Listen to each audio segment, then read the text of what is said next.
Ladies and gentlemen, mtu aweza enda 40 days bila kukula. Tunafunganga na tuanza enda siku mingi. Waweza enda 3 days bila maji. Waweza kosa kuvaa nguo na uelekee na uende zako. Waweza kosa kuongea na uende zako, maisha iendelee. Lakini wakati huna tumaini, life is over. I've come to tell us in all humility, when you do not have hope, life is over. Hata wakati mambo tunapitia mazito katika Nairobi hii na Kenya hii, jameni, ladies and gentlemen, in all humility, ni vema tuwe na tumaini. Mundu tare kiregerero tare rocio. I've come to tell the Sunbeam traders, despite the challenges, mtu ambaye hana tumaini hana kesho, but there is a God of tomorrow. Let there be hope. Ladies and gentlemen, where do you turn to when there is no hope? Wakati huna tumaini, unaangalia wapi? Unaangalia nani? I've come to tell you that wakati kimeumana katika maisha, kama vile tumeona kukiwa na giza, na ni kama maisha imefika mwisho, doka kumwena terere, when things are tough in our lives, we retreat to the character of God. Wakati kimeumana, mundu arodhagireria uria we Ngai ari. How is God? Kwani Mungu ako namna gani? Mheshimiwa Mwenje, wakati kimeumana, retreat to the character of God.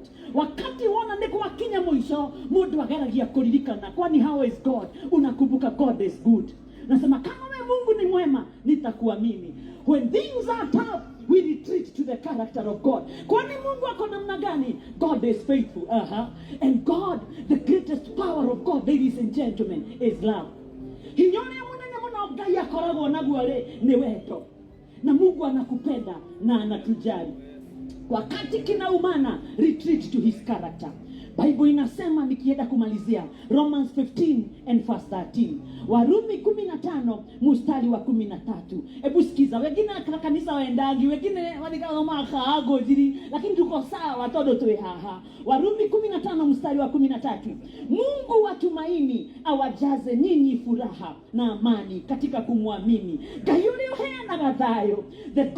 May the God of hope, May God, the source of hope, fill you with joy and peace through your faith in him. Yule Mungu ambaye anapeana tumaini, akajaze mawazo yenu. Wafanyakazi wa Sunbeam, wale wako neighborhood, wale hawajui shule italipwa na nini, wale hawajui landlord nitalipa rent namna gani, wale hawajui mavazi nitatoa wapi, wale unasikia umefika mwisho wako, nimekuja kwa unyenyekevu kusema usikufe moyo. There is a God who gives peace to the people who looks up to him. Wakati unasikia kimeumana, tira imaidhamanyu kore Ngai kaida nogagio ndeinywe. May the God of hope fill your hearts with his peace. Mungu ambaye anapeana tumaini ajaze roho zenu na amani yake. There is hope. Things can change tonight. Tuliona Nairobi hii mambo ikibadilika. Tumeona Kenya hii mambo ikibadilika. There is a God who can turn our mess into message. Ukigaro na niyo yako litohete. Dear ones, do not give up life. Hope, sorry. Do not give up hope. You need that kind of hope. God is always there. Mungu ako nasi in our past. Mungu ako nasi in our present. Mungu ako nasi in our future. He's with you in the good places. He's with you in the evil places. Mungu ako everywhere. And you are never alone where God is. Hope is. You are never alone. Niseme hivi na sijui kama mheshimiwa Kwenye unajua. Hapa leo is mimi. 19 nilikutana my first date. Acha niwaambie hii nikienda kumalizia.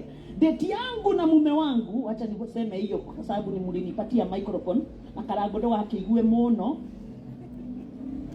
Ile date yangu ya kwanza nilipata ili niweze kuoleka. Kasichana kametoka Nairobi. Na nilikuwa house girl. Nilikuwa house girl Buruburu, si mnajua story yangu. And that was 1991, 1992. Nilikuwa house girl Buruburu. Na tulikuwa nikimaliza mambo ya house girl, nikaanza kuzungusha guo. Hata nyinyi mlako na building mahali mnaweka. Nilikuwa napitia line hii kama nimebeba mashati. Shati nimeweka kwa hanga, nimepiga pasi vizuri. Karago hakuwa amezaliwa, usijali. Once upon a time nilikuwa hoka kabla hujazaliwa. kabla hujadai unamanya ninywe moroiga mukarika na gatawari kuo nikizunguza guo hapa na shati zangu nikienda. Lakini katika kuendelea kuuza kule nilipewa my date ya kwanza na mume wangu. Sasa alikuwa my boyfriend, then my fiancé. Tulikuwa tunakutana pale Railways, na kulikuwa na kitaa kubwa, hakukuwa na mobile phones. I'm talking of 1994 actually. 1994 hakukuwa na mobile, hakukuwa kile tunapiga tunasema ndio mimi hapa ninakuja unioni, ndio mimi, hakukuwa hizo. So tunakutana namna gani? Wakati tuliachana aliniambia sade leo hiyo tukutane gitaa ine kwa ile kwa Kisa Railways. Manze nilikuja Railways saa 5, aliniambia saa 6. Nikakuja saa 5 juu ya matatu nini. Nikakaa saa 6, saa 7, saa 8. Gari zote zinakuja na gari baba akuji. Yaani gari zote zinakuja akuji saa 8, saa 9. Nikakasirika nikasema hata akikuja sitamuongelesha. Hebu sema wege. Sasa mimi nimekaa sitakuongelesha, nimechoka na nimenoki. Immediately kidogo basi ingine katokea. Ujamaa akatoka, nikasahau nilikuwa nimekasirika. Kasahau kabisa, nikamsalimia mzee, ni umeniweka hivi ati magari, nilikuwa nataka kuona kama uko serious. Yaani niko serious na nilitoka kwetu warumana ni moto twaraga urumono. Alafu saa zingine wanaume, yaani nilitoka kwetu na nimeoga, na nimebaki watu wengine inaenda hivi, na nimeshuka pisi zingine zimeanguka mpaka huku. Na niko Nairobi na niambia nimetoka kwetu kwani siku tayari. Kwa nini nakwambia about this place? My life started here. Wakati niliitwa na Munesha kaniambia mahali nakuja kuhubiri, nilikumbuka mahali maisha yangu ilipita. And now 29 years ago bado niko kwa the same man with so many children and I'm a grandchildren, lakini life started here. Na mahali pale nilianza, nimezungusha mashati area hii ya Kikai, nimeshuguza mashati, nimeuza. Kumbe Mungu alijua siku moja sitazungusha, nitashugusha neno la Mungu. Nimekuja kuambia ya kwamba do not judge your tomorrow based on what you are going through today. Usikufe moyo siku ya leo kwa sababu ya kesho yenu iko mikononi mwa Mungu. Nikimalizia kwa heshima sana, ni kwa sababu story yangu ya house girl, story yangu kwa hoka iko ndio nikio denyi hagia nikio kiraga rimwe ngehia ndio saa zingine doraga nderaga nikomenya Mungu aweza kukutoa bali jameni, akikuelekeza mahali. Usikufe moyo kwa yale unapitia siku ya leo. Rosio rwaku kesho yako iko mikononi mwa Mungu. Na hali haikagio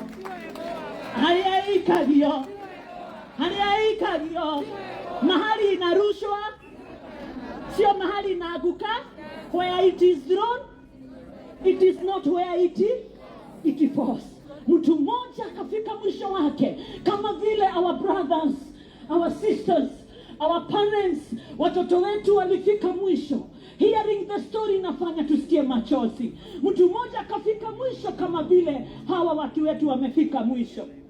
Na alikuwa anampenda God, akaomba usiku yake yote. Lakini kukikaribia kama asubuhi, na munisikize vema na malizia, kukikaribia asubuhi akamwambia God, if you are there, speak to me. Gayoko wewe kuo, kama Mungu uko wewe, nena nami. I have been there. Nishawaifika hapo mimi nikaambia Mungu, Gayoko Roma wewe kuo, speak to me. Na ninajua watu wengi sana hapa mshawaipitia mambo mazito mpaka mnaambia Mungu, Gayoko Roma wewe gai, kama wewe ni Mungu, speak to my spirit. Ladies and gentlemen, huyu mwanaume akaambia Mungu, kama wewe ni Mungu, speak to me. A story is given.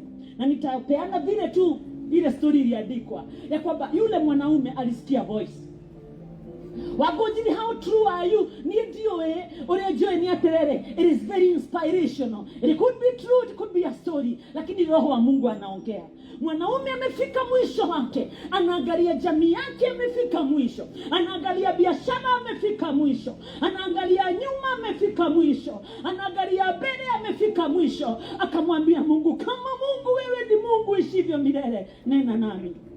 Kanami ni usiku sana.